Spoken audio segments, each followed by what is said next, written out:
तमें भागवत पढ़ुथिबे ना वेदव्यास कौन कहले सच्चिदानंद रूपाय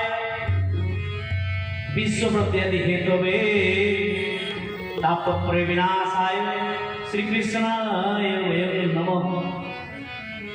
भागवत दरबार बसिले राम कथा सुनले कृष्ण कथा सुनले तीनोटी दुख पड़ोनी मन से दुख कौन जाइयो त्रिताप ताप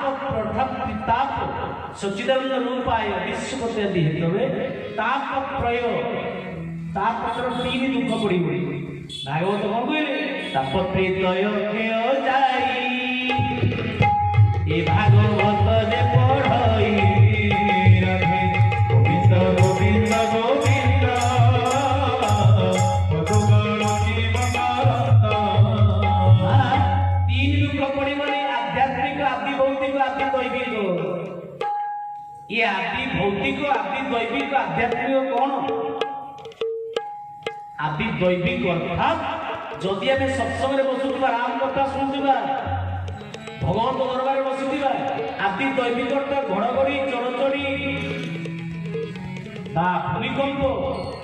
ये जो ये अर्थात दैव दुर्योग आम किसी क्षति कर ना मु मन को कहूनी भागवत बाणी प्रथम श्लोक वेदव्यास आदि दैविक दुख पड़ोनी 2 नंबर आदि भौतिक जीवन में केवे मन रखु माँ आदि भौतिक जीवन में केवे आमको हिंस्र जंतु मैंने कामुड़े साप हो मूषा हो बाघ हो कि कौन कौन जो हिंस्र जंतु मैंने हूँ बिलुआ हो एमाने जीवन में केवे कामुड़े भागवत बाणी 3 नंबर आध्यात्मिक महामारी बड़ बड़ रोग भी हम सबदिन भागवत आपण के मन कहूँ भागवत पढ़ु तेणुक राम दरबार बसले केते लाभ आम हतभागा जीव आम कहीं चाहिए ए माँ बापा भागवत कौन करी कौन भागवत पढ़ु मो माँ पढ़ुच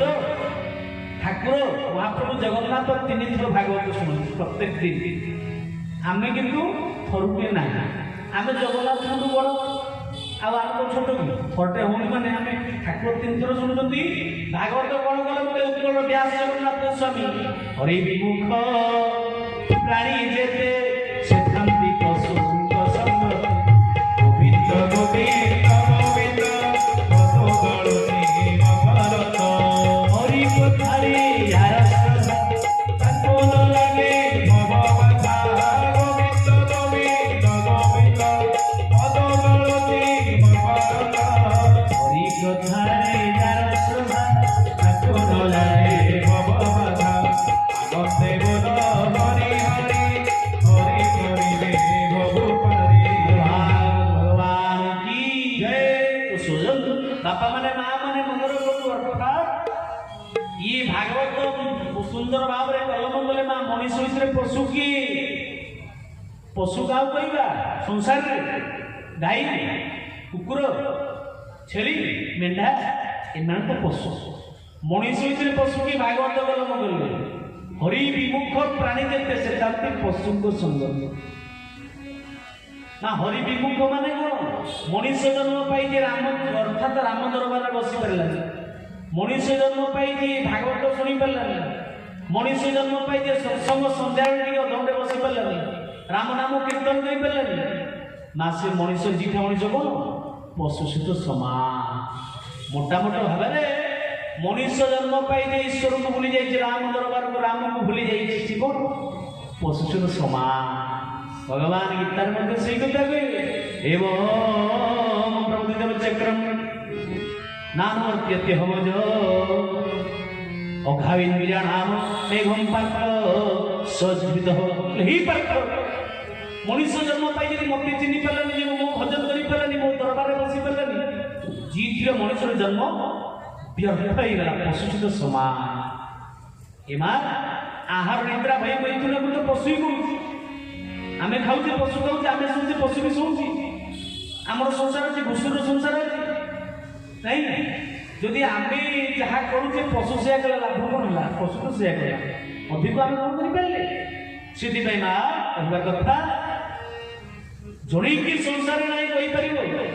ରାମ ନାମଟା ଦରକାର ପଡ଼ିବନି ଭାଇ ଯେ ଡାକୁଆ ଯଦି ତୁମେ ଶୁଣୁଛ ମନେ ରଖିଥ ଜଣେଇକି ହିମ୍ମତ ଦେଇ କହିପାରିବ ମୋର ଜୀବନରେ ରାମ ନାମ ଦରକାର ପଡ଼ିବ କହିଲ ଅଛ ମୁଁ ତ ଓଡ଼ିଶା ସାରା ଓଡ଼ିଶା ବାହାରେ ଯେତେ ଯୁଆଡ଼େ ଯାଉଛି ବଜାରେ ବୁଲିଲେ ହାତ ଉଠୁନି କଟକ ବଡ଼ ଟାଉନ କାଳେ ହାତ ଉଠି ପାରିବ ରାମକୁ ନାମ ଛାଡ଼ିକିରି କିଏ ବଞ୍ଚିପାରିବ ପଡ଼ିବ କୋଉଦିନ ଦରକାର ପଡ଼ିବ ହରିଦାସ କହିଲେ ମହାପୁରୁଷ ଦାସ ତା ନାମକୁ ତୁ ଜପିବୁ ଜୀବ ଗଲା ବେରେର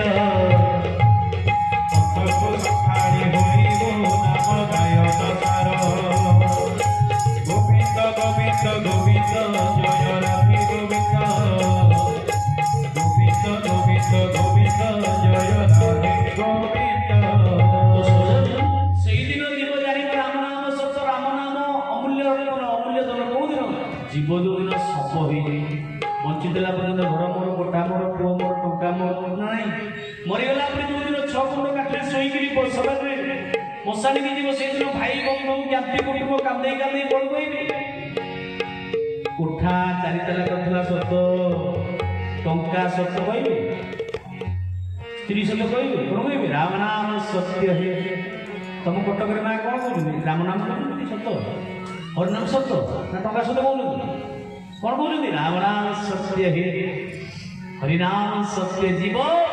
সব হইগলা পরে জানিব রাম নাম সত্য বঞ্চিଥିଲା ବେଳେ ମାଡ଼ି ବସି ଚାମ୍ପିକି ଧରିବ କୋଠା ମୋର ଟଙ୍କା ମୋର ଝୁଅ ମୋର ଏ ମା ବଞ୍ଚିଥିଲା ବେଳେ ପରମାତ୍ମା ଏତେ ନିର୍ବୁଦ୍ଧିଆ କରୁନାହାନ୍ତି ବୁଦ୍ଧି ବିବେକ ଜ୍ଞାନ ଦେଇଛନ୍ତି